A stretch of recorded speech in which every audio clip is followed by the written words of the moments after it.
Welcome to Positive Talk with Kevin McDonald. Hey, that's me. Hi, and welcome to Positive Talk. Our show features the best positive stories and people from around the globe as we endeavor to answer the universal question of why am I here and what is my purpose? Understanding that can change everything, and knowing your greatness is fundamental to living your best life. So join us right now as together we work to create the adventure of our lifetime.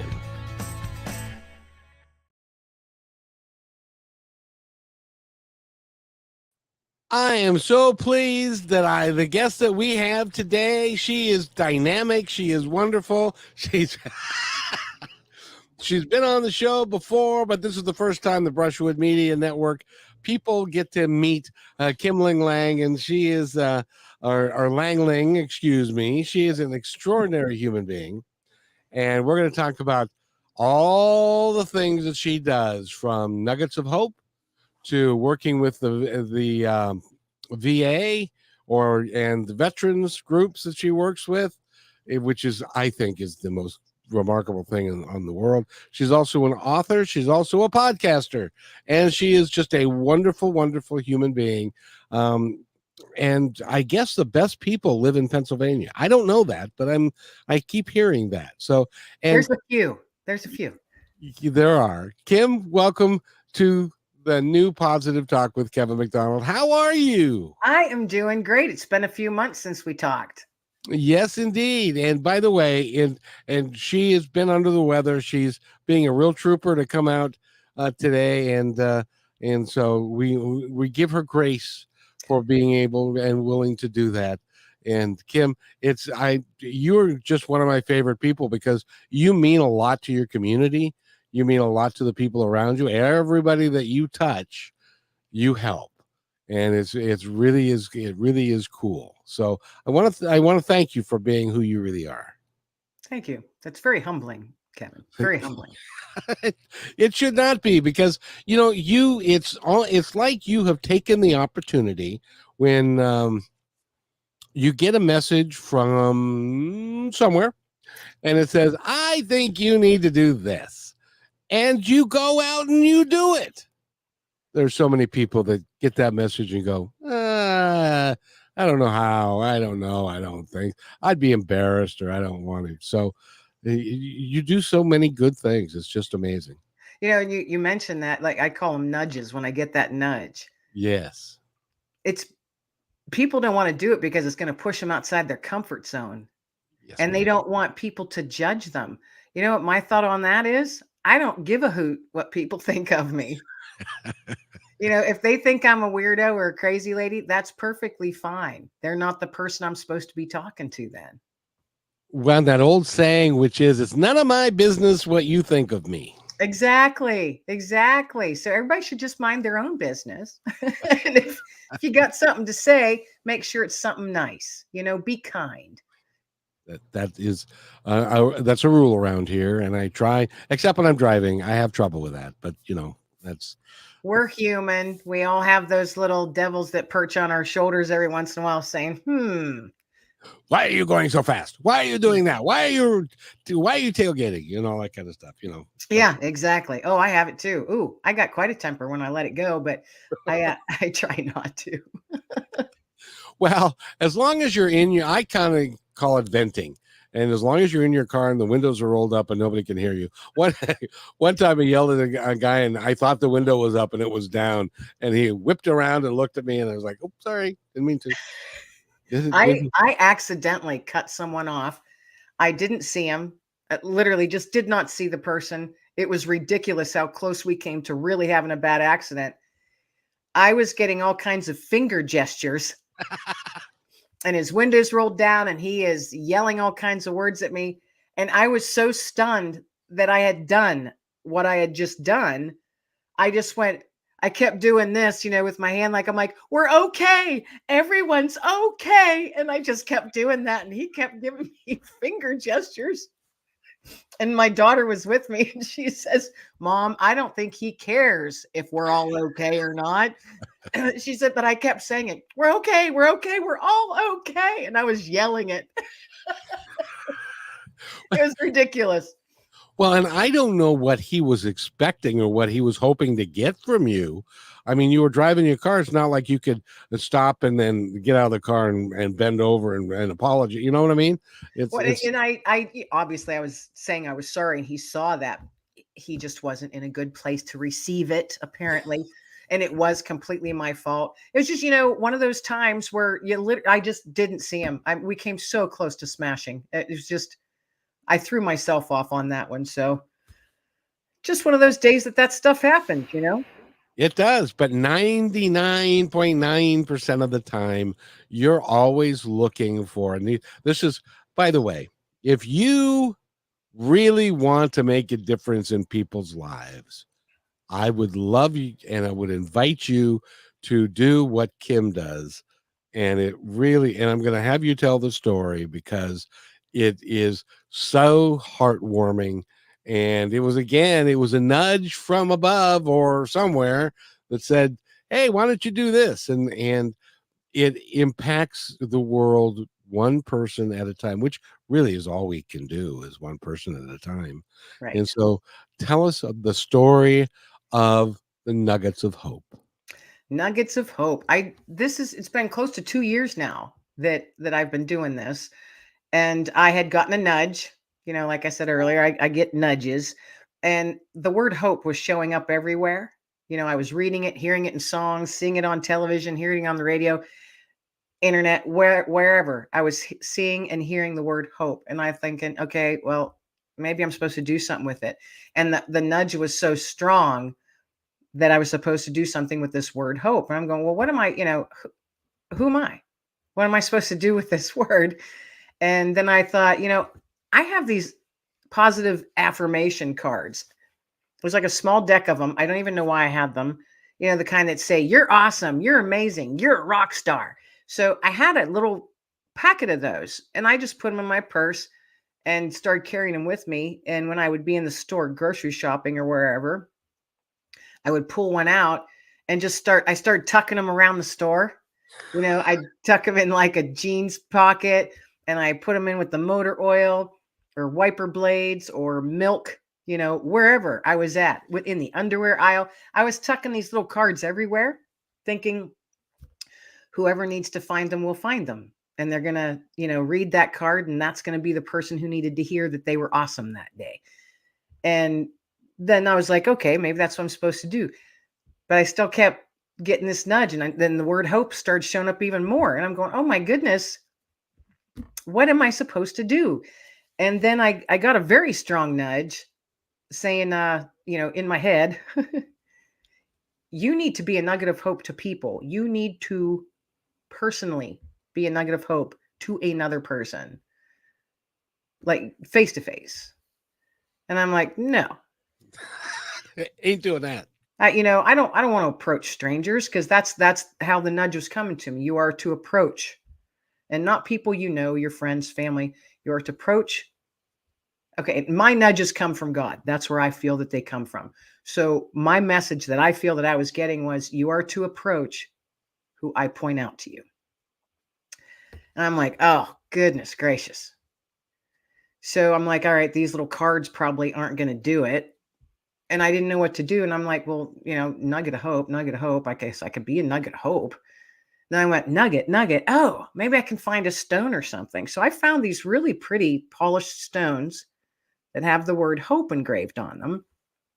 And they're all different colors, but they fit in the palm of your hand perfect. It's like, those worry stones that grandpa used to carry in his pocket. I don't Oh, know if your yes. grandpa did, but yeah, they're that perfect size. And this is one I actually carry with me all the time. This is my personal little nugget of hope I gave to myself. But I got these little nuggets of hope and found them online, which I was surprised, because I was like, I'm never going to find these. And I carry them with me now everywhere. And I literally approach strangers. If I see someone when I'm out and about running errands at a grocery store or wherever, and I see a person, and I'll feel a strong sense that that person needs a nugget of hope today. And it's very interesting the way it feels. It's hard to describe, because it's almost like a visceral thing. I can physically feel that's the person. Go, you know? And so I started doing that. And I just walk up with the little nugget of hope in my hand and say, "Pardon me, ma'am or sir. I would like to give you a nugget of hope today. And I hope you have a blessed day." And then I turn and walk away. Um, pardon me. And I don't feel that I'm supposed to stand there and chit chat with them, get to know them, get their name, get their story. I think I know I'm just supposed to give them this. And I've handed out a lot of these in the last couple of years. And the reactions that I've gotten have been amazing. I've gotten tears. I've gotten laughter. I've gotten like nervous laughter. I've gotten, wide-eyed looks like, "What? Who are you?" And the range. I've gotten hugs, just, hugs. One older lady, she said, "Thank you so much. You have no idea. You are my angel today." And I said, "Oh, thank you so much. I'm no angel, but I'm glad you're blessed." you know, but so she was obviously meant to get one that day. I mean, that was just an affirmation for me, confirmation. That was a confirmation for me. And the one that still sticks with me today, and I've shared this with you before, Kevin, is an older gentleman I ran into in Walmart. And I felt so strongly urged that I was supposed to approach him. He was a taller, thin man, older, probably late 80s, in the dish soap aisle. And just the aura around him, I just got this vibe of sadness, loneliness, hurt, whatever it was. And I just felt so strongly nudged. So I approached him and I said, "Excuse me, sir. I would love to give you a nugget of hope today." And I just held up my hand. And he put his hand out and accepted it. And I said, I hope you have a blessed day, sir." And he just looked at me and yelled. And when I say yell, I do mean yell, with a tone of anger. "What the hell do I have to hope for?" And I just stood there and I took it on the chin because I was supposed to. And I didn't take it personally. And I just looked at him. I said, "Sir, I hope that you get whatever it is that you need out of this today." And he was still angry. And then he was yelling about the dish soap and he couldn't find the right dish soap. Pardon me. And I'm thinking, whatever he does with it. And he did, he kept it, he put it in his pocket. And I eventually did walk away and say, "Sir, I do wish you a blessed day." And I left and I got my stuff done and went to my car, sat down in my car, and I just started crying. My heart actually hurt for that man. And I'm thinking, he wasn't yelling at me. He was yelling at whatever the circumstance was that his life was in that moment in time. I just happened to be the one that approached him, that talked. He was yelling. He was yelling at life. Yes, he was mad at life. Maybe he had just lost his wife and he ran out of dish soap, but he needed to get the kind that she's used for the last 45 years. And he couldn't. And he can't find it. Right. Maybe that put him, and then here I come. Here's a nugget of hope. And maybe he was caring for his ailing wife. Maybe she has Alzheimer's. Maybe he just got done over being really, really ill or a hospital stay. And it was the first time out of the house for weeks. And he just wanted to find the dang soap and get home. Maybe he's tired and sick and just angry at everything and just wanted to get home. And then this stranger comes up to him and offering him hope. Heck, he didn't want anything to do with it. And my heart hurt for him. It was breaking for him. And then as I'm sitting there in my car, I realized, no, wait a minute. He took it. He took the little nugget. He put it in his pocket. I'm like, and if he's like any of the older gentlemen I've ever known, they go home, pull everything out of their pocket and put it in the bowl on the hall table or wherever it is they dump their stuff from their pockets at. Exactly. And maybe the next morning when he's getting ready to start, whether he's leaving the house or not, he's still going to grab all that stuff and shove it back in his pocket for the day. Maybe he'll look down and see that nugget of hope. Maybe then it'll click in and hit his heart the way it's supposed to. Maybe it'll be a week or so. But he kept it. And so that's what, I was like, okay, he kept it. So yeah, I was supposed to approach him. And he yelled at me, and that's okay. I took it. I'm a big girl. I can let that stuff roll because I knew he wasn't yelling at me.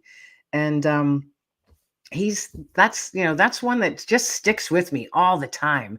And I've run into numerous people. Some of them will just give me a look, like, are you kidding me? I just want to get my stuff in my car. You get that kind of look, like, I don't have time for you. I've gotten those looks, but not a single person has said no thank you to the nugget of hope. Not a single person has said, I don't want that.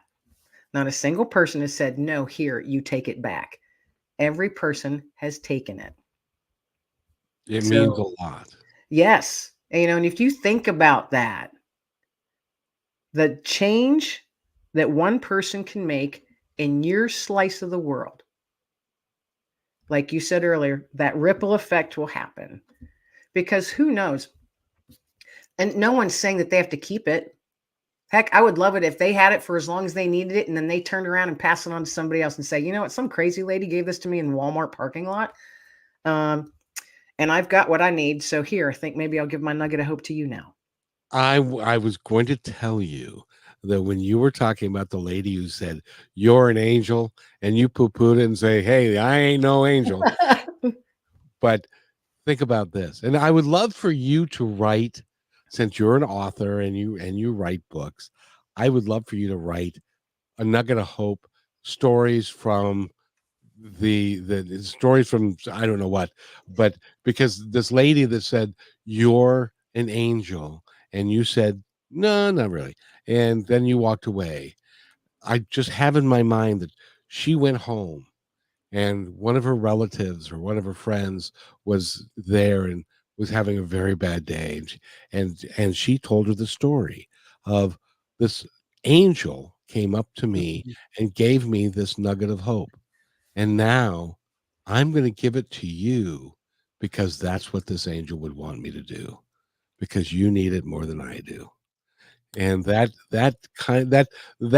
type of ripple effect that goes through and who knows where that nugget of hope ended up, because it could go to this saved me when the lady gets the nugget of hope, and then a week or a month later she carries it around in her purse, and there's somebody else who's having a really really tough time, and she says, this saved me when I was in your position. And so now I'm going to give you this Yeah. nugget of hope. Who knows how far that reaches and where it can go? That's why I'm so enthralled with it. I'd never heard that before. I'd never heard of anybody doing that before. And also, those rocks are not cheap. No, they're not. No, surprising. I was surprised at how not cheap they were.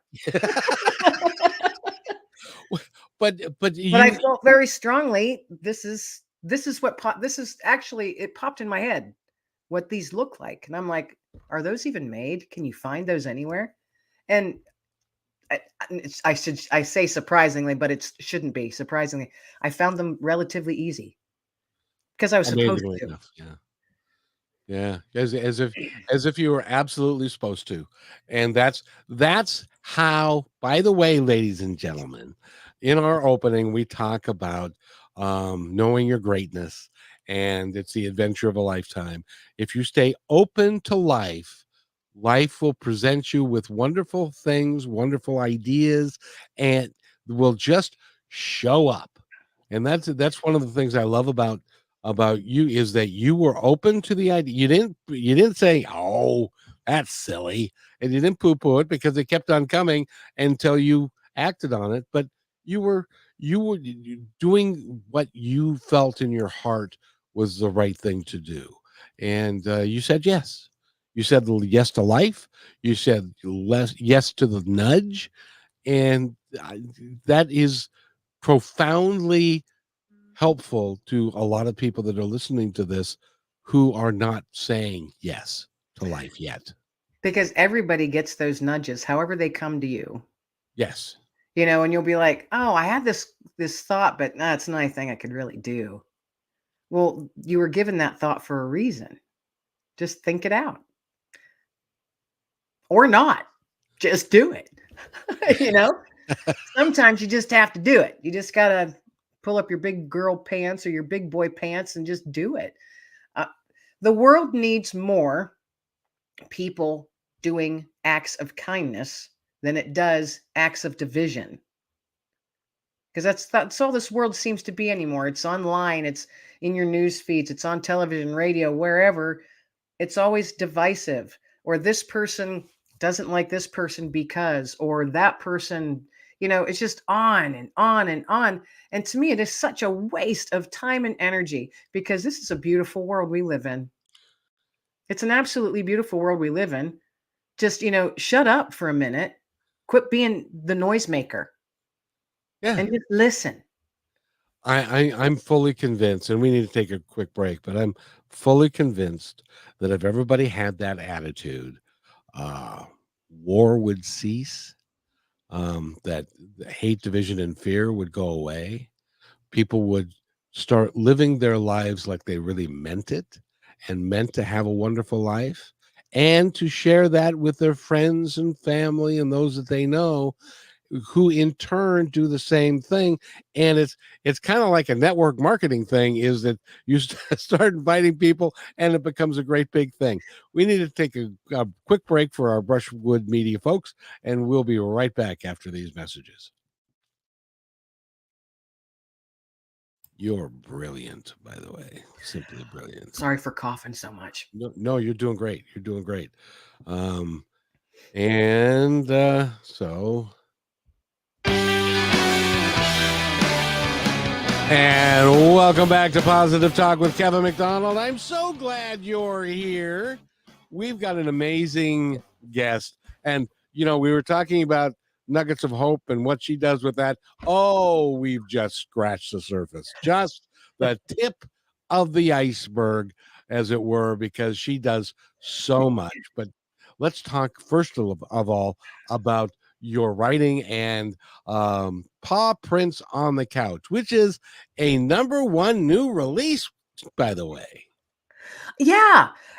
How unexpectedly exciting that was. For the first 4 months it was out, it was a #1 top new release on Amazon. It was totally unexpected, but yeah, Paw Prints on the Couch. It is an anthology of people sharing stories of their pets. So we've got dogs, cats, and horses in this one.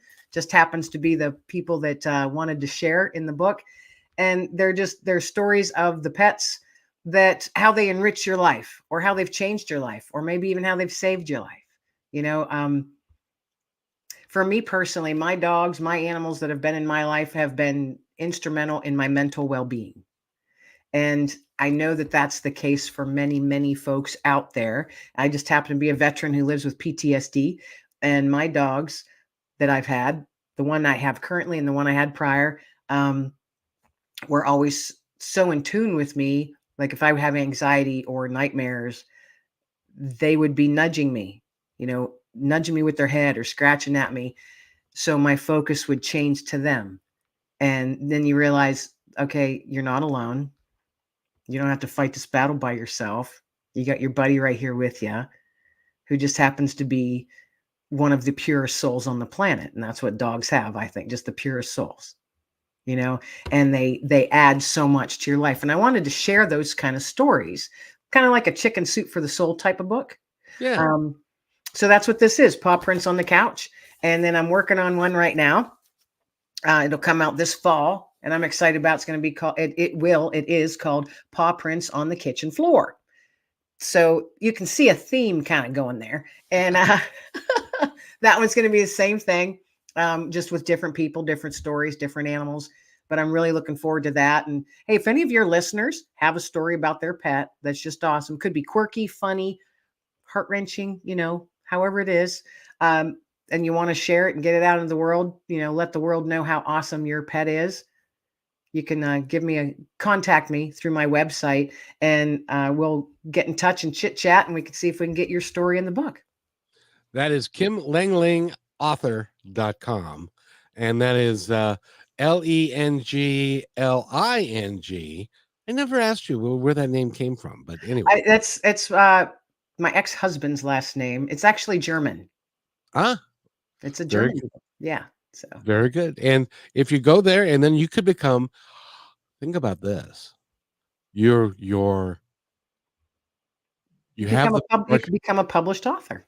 I was just going to say that you're listening to this show, and suddenly you say, "I love my dog, and this is his story or her story," and so you write it down, send it to Kim. She puts it in the book. You're now a published author. Now you can go Yeah. online and say, "I'm a published author." And how exciting that is. I mean, that's just part of it, though. And I'm always, I can't forget to say this part.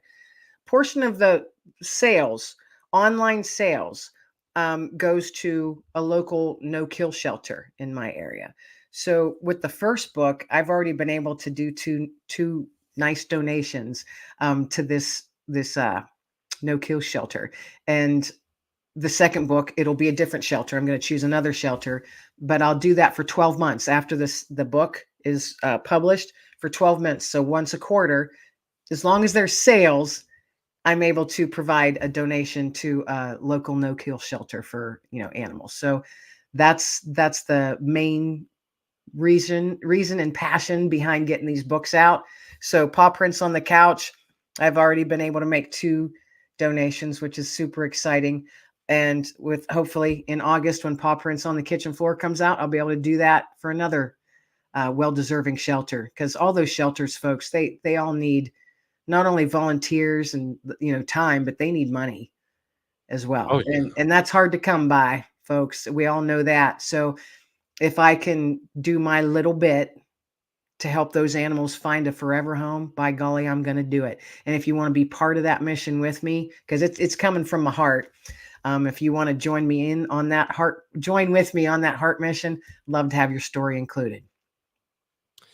Kim, one of the things I just absolutely adore about you is it's not like you were working for Microsoft and you sold like 100,000 shares and are now a multi-billionaire. No, that is like throw your head back and laugh funny. And you're doing all of these things because your heart is telling you to do it, and you give money where you could be using that money for yourself and to publish more things, but your heart is so big.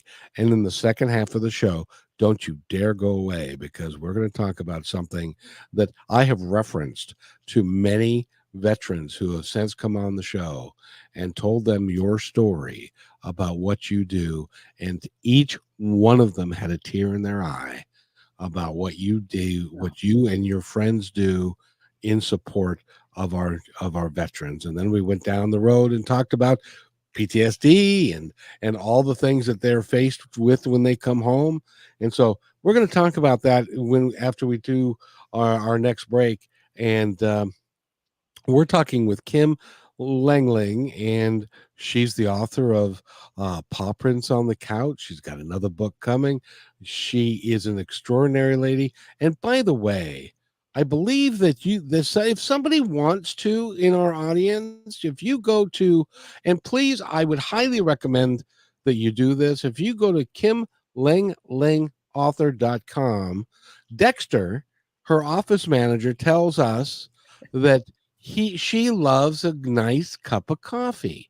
Well, down at the bottom of the first page where it says contact, you can buy her a cup of coffee, and it costs, I don't know, $5, and you can help support a couple things. You can help support the Nuggets of Hope, because they're expensive to buy, and she does them out of the goodness of her heart. And also, you can help the veterans in the area and also worldwide. We'll talk about that. And And I think if you give a donation, I don't know if there's a spot on there that you can say, put this towards the vets, put this towards the pets. well, that's a You can designate where you'd like it, because I don't keep that money, folks. It goes towards stuff that I can be doing. It goes, like you just said, getting Nuggets of Hope. Because it is expensive, and I am not a rich person by any means. So you didn't have 100,000 Microsoft shares? No, but you know what? Where there's a will, there's a way. So yeah, and I drink copious amounts of coffee. I do, right here. And see, look at this coffee cup. It says, just getting my morning buzz on. And it's 6:30 p.m. Eastern Standard Time right now. It is indeed. Apparently you don't have trouble sleeping after having coffee all day. No, I think I'm immune to that. I do. I drink so much coffee. It's really crazy. But I had other vices that I quit. So Then you're entitled. yes. You are entitled. So now I drink more coffee. By the way, we're going to take a little coffee break right now for our we're halfway through with the show, so it's a station break. That's what it is. Goodness gracious. I are a professional, don't you know? So we'll be right back after these messages. More with Kim Lengling. This is fun. It's always fun chatting with you. And well, I'm glad I reached out and scheduled. I am too. It was a random thing. I was like, I haven't talked to Kevin in a while. I wonder if I can still schedule. So I went back and found an old email, and I'm like, it let me. You know something? That's how it happens. In my world, that's just how it happens. So why don't we come back and we can even talk about that. And welcome back, everybody, to Positive Talk with Kevin McDonald. You're listening to the Brushwood Media Network, and Kim Lengling, author, is our guest. She's so much more than an author. She's a philanthropist. She does all kinds of wonderful stuff for the community. And it's funny because you've been on the show before. We always have a great time when you come on the show, and you were just wandering about, wondering, gee, I wonder if that old dude is still around and stuff. So you checked it out and you found me and were able to book the show, and here you are. Well, yeah, because I save emails, and the other day I was thinking, I haven't talked to Kevin in a long time. Wonder how he's doing. What's up? And so I went back through my old emails and I found the link. I'm like, well, I'll see if it still works to see if I can still book. And it worked. And I'm like, hey, cool. So here I am. And it was like, oh, good. Kim's coming back on the show. I love her. She is so awesome because you do so much for the community, and you also are just a bright light in with everybody you meet, and you're kind and you take care of everybody. And my job, as I understand it, is to support people like you and the work that you're doing. Now, before we get into what you're doing just for fun to volunteer, tell us about the podcast. How's it going? It's going well. I am. The TV show and the other TV show and the TV show was stalled for about a year. The folks that run the network, there was a lot of personal things that they were going through, so that went quiet for about a year. Literally, just had our first meeting last week to get that back up and running, and it might be on different platforms now, much bigger platforms. So that's kind of exciting. I'm not sure what the direction of that is yet, but hopefully that will ramp back up and I'll be able to have more shows on and that was the TV show is called The Right Stuff, the author's voice. So it's all having all authors on talking about, why they write what they write, where their ideas come from, things like that. But fascinating people that I've met. But my podcast, Let Fear Bounce, I'm in now the 4th season, which just still blows me away. And I'm closing in on 200 episodes. So that's exciting. Very much so. Yeah. Yeah. And it's it's interesting because I'm not one that takes, I don't have a bunch of money to put in advertising and all of that. So I don't. So everything that I do just kind of grows organically. The way, and I'm like, it's going to grow the way it's supposed to grow. And if I'm going at a turtle pace, that's fine. That's the pace I'm supposed to go at then. Just within the last 4 months or so, I've noticed that there's an uptick in my, the podcast. And one of the platforms sent me an email, said, just want to let you know you're number 22 for mental health this week. And I'm like, holy cow. So I thought that was really exciting. On Good Pods, I think that's what that was. Because I was never even in the top 50. So, it's kind of fun to see that slowly do its thing. And I get excited, but I don't let it settle. I'm just like, oh, that's so exciting. Okay, now I got a schedule. I got work to do. You know what I mean? I don't ever want to have a big head on any. No. So that's why I'm like, I'm not any better than anybody else at anything.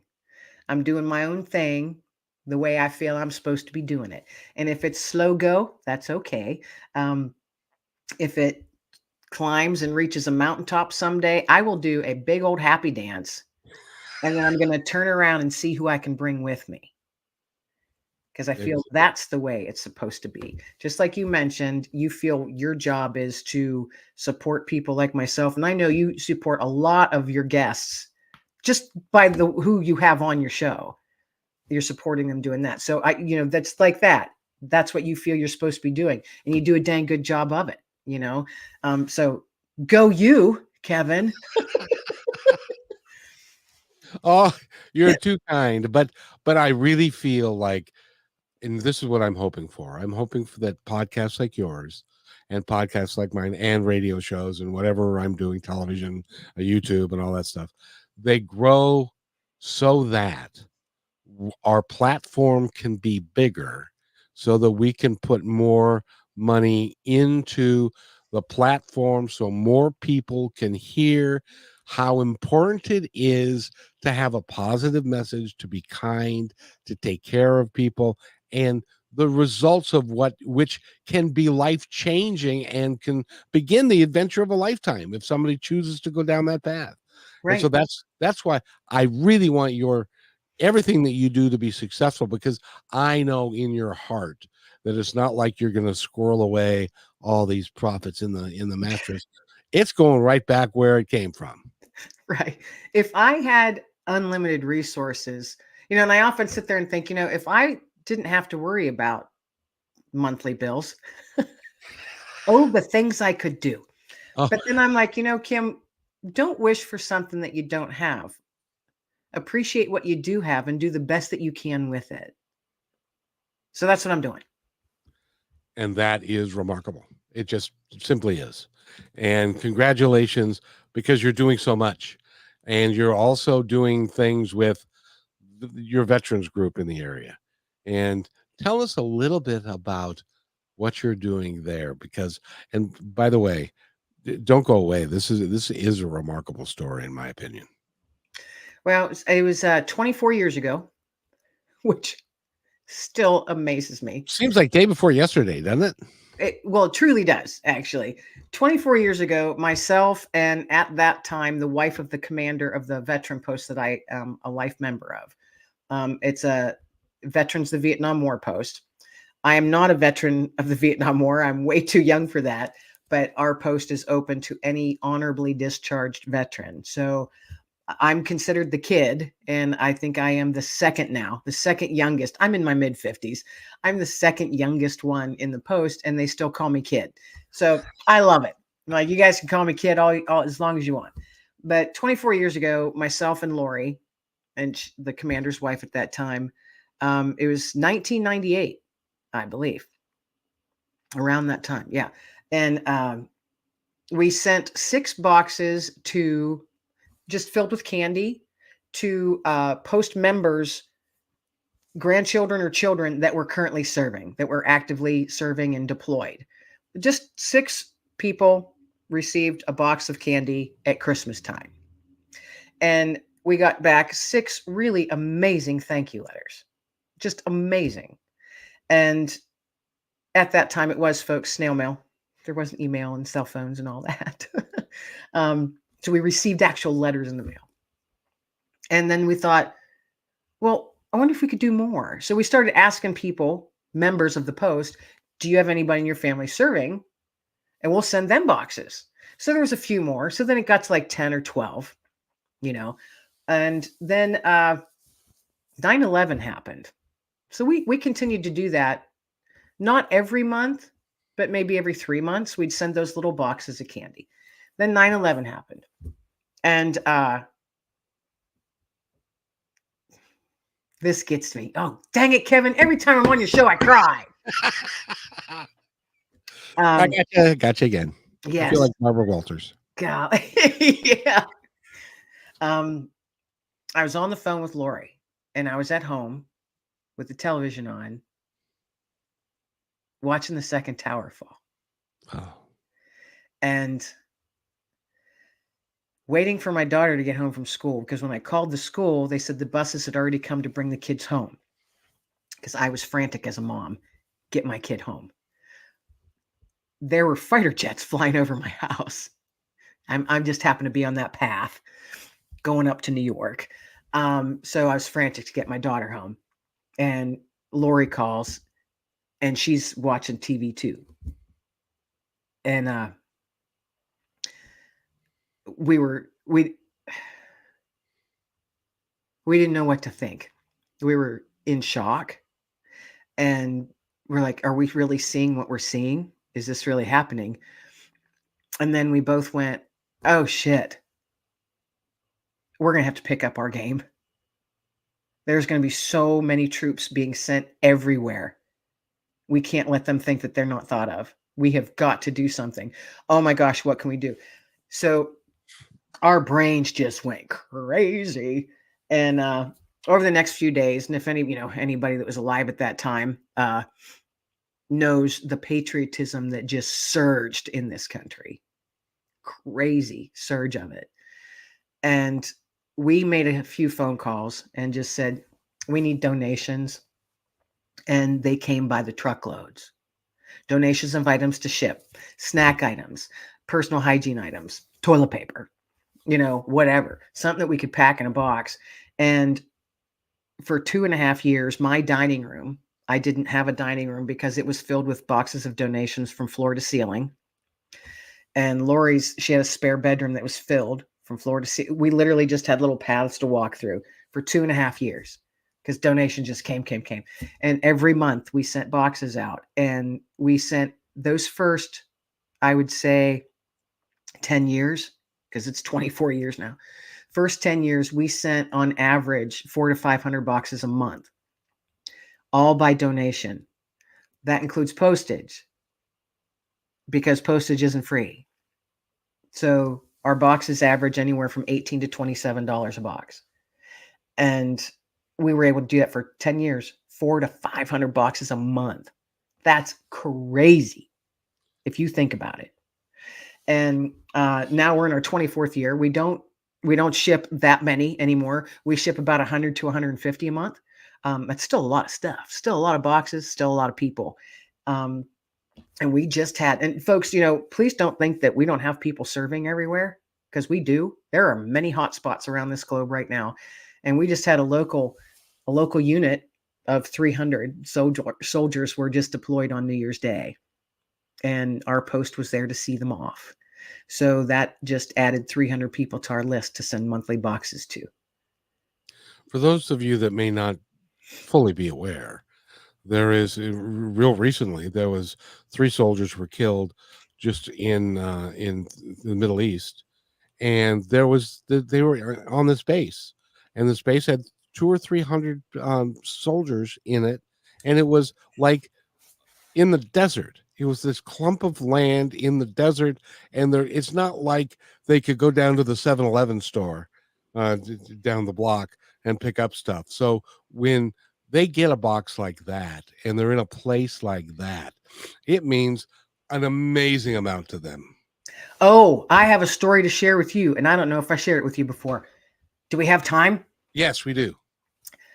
This was years ago, when we were in Iraq at this time, and we were sending just so many boxes, and it was almost like a second full-time job, to keep track and donations and pick them up and get on TV spots and radio spots and all this stuff, and begging people for stuff, constant.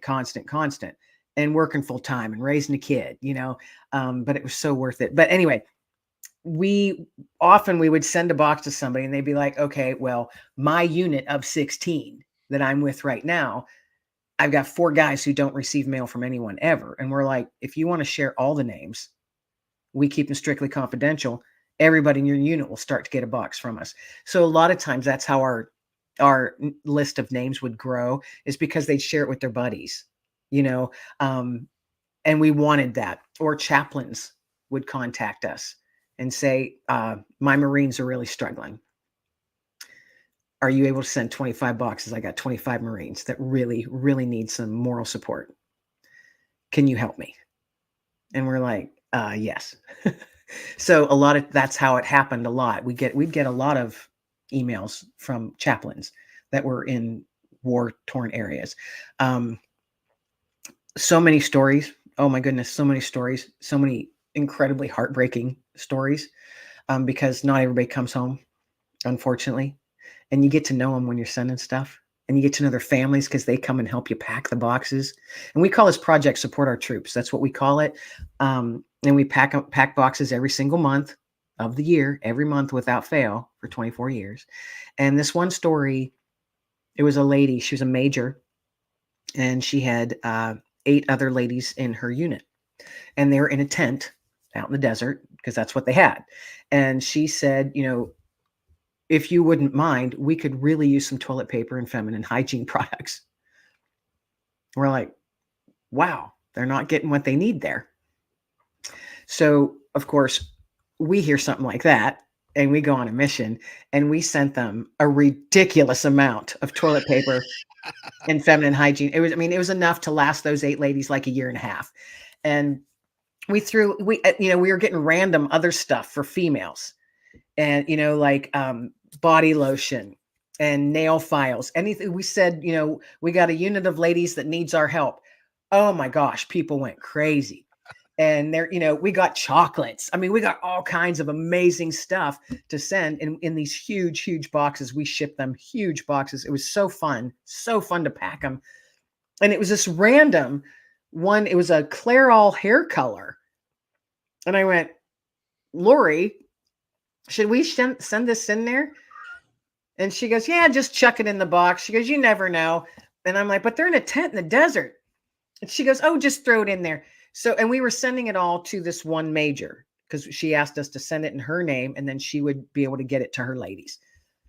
So she gets these boxes and she sends us a really amazing letter. It's like a 3-page letter thanking us, saying it was like Christmas. And then she goes, I even had to break up a few fights for the ladies fighting over certain things. She goes, and then I realized what was left, and I took it to my own bunk and I pulled out a box of hair color. And I couldn't believe it because I thought, how on earth did they know my exact color? And she goes, I want to know if they know anybody in my family, because her and her sisters or her mother in the family had been teasing her for months about her hair color and how she's not going to be able to color her hair until she rotates home. And it was just like the family joke about her hair. And then she gets this box, the exact color that she always uses. And she said, how on earth did you know? Lori and I read that. We had to read it twice. And we just broke into tears because that was just one of many letters like that we got, that the soldier or airman or Marine or corpsman, whoever it was that was opening up a box, said, how did you know? How did you know I needed that? Because we get random things all the time. We're like, put it in. Put it in. And without fail, that one random item is who we get the letters from, saying, how did you know? So it's not just us at work there, folks. We're just the hands and feet that do it, and we have been so ridiculously blessed over the years to do this. And the people that we have met, the families that we have met, the soldiers that we have met, soldiers have went out of their way when they rotate home. They live on the other side of the country from us. They made a personal flight stop in Pennsylvania to thank us in person for sending them boxes while they were deployed for 16 months. They didn't have to do that, but they wanted to. They wanted to meet us in person and thank us in person, because we don't know these people we're sending boxes to. People are just giving us their names and addresses. We don't know them. And here's the thing, 24 years later, we're now sending to our post members' grandchildren. We're like sending boxes to the next generation now. And Lori and I realized that the other day, and we're like, oh my gosh, we're getting old. Because now it's a whole nother, I mean, think about it, 24 years. That's another generation. It is. And we're sending to the grandkids now. And we are now the elder generation, because our parents are slowly fading, as life happens. And now we're like, oh my gosh, we're the grown-ups now. We're the grown-ups. You're the ones in charge. Yes, yeah, ma'am. we're the ones people are supposed to be looking up to. Holy crap. But I will tell you, first of all, one of the things I love about you so much is that, when people say, well, you're doing all these boxes and you're doing them every month and it takes time and effort and stuff, how much are they paying you to do this? And of course, that number is very small. You get to take maybe a candy bar home. I'm diabetic, so I can't even do that. Okay, some beef jerky or something like that. Yeah, no, this is all volunteer. I mean, this is done through our Veteran Post, which is a nonprofit. Right. It's all volunteer. And the commander, he jokes with us because Lori and I, we're the ones who tape the boxes together, build the boxes, and then all the volunteers come and they pack the boxes. We make sure everything's packed tight, and then we tape the boxes up, give them to another volunteer who takes them out to the truck to take them to the post office the next day. It's like it's a well-oiled machine. It really, I mean, if you were close and you could come some month, it would be awesome. It's a well-oiled machine. And our commander, because we'll be like, oh my gosh, especially when you're doing several hundred, your arms get tired and you're just taping like crazy. We're going through miles and miles of packing tape. We are professional tapers after 24 years. I can let you know that. I can tape and pack any box. I can put so much stuff in a small box, you would have no idea. You would never believe how much stuff I can pack. Anyway, I'm a pro at it now. But our commander will be like, he's like, oh, are you over there? Quit your belly aching, or else I won't give you a raise. I go, oh, you're going to double that zero? It could be a double zero now. Yeah, so that's what the joke is. He's like, I'm not going to give you girls a raise if you keep on belly aching. We're like, oh, you're going to double that zero for us, are you, Commander? Well, all I can tell you, Kim, is that I value, and everybody that's been listening to this show is valuing who you are as a human being, and I'm hopeful that by your example, that somebody else will decide, rather than to say, oh no, say yes. You get that nudge, say yes. Do what you're called to do. Help your fellow man. Be kind. Be generous. Don't expect to get paid, but you have got more value out of what you've done for the last 24 years. You could not pay you to get the value. As a matter of fact, you've got a book that you've got out about about dogs and cats and pets.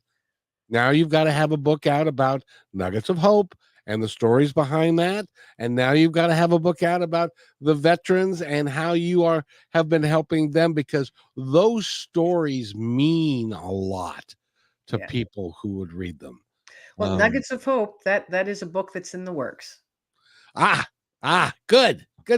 Yeah, I hope to get that. I hope to get that out this year. But I'm taking my time and going as my heart is telling me to do it. So there might be a couple more nuggets out there yet that I'm supposed to do before I finish it. Does that make sense? Oh yeah, and by the way, there's always going to be more nuggets for you to distribute. Gosh, yes. I got a new box of them, like on the other side of my office here, just waiting to be opened. And by the way, again, go to Kim Lengling, that's LENGLING, author.com.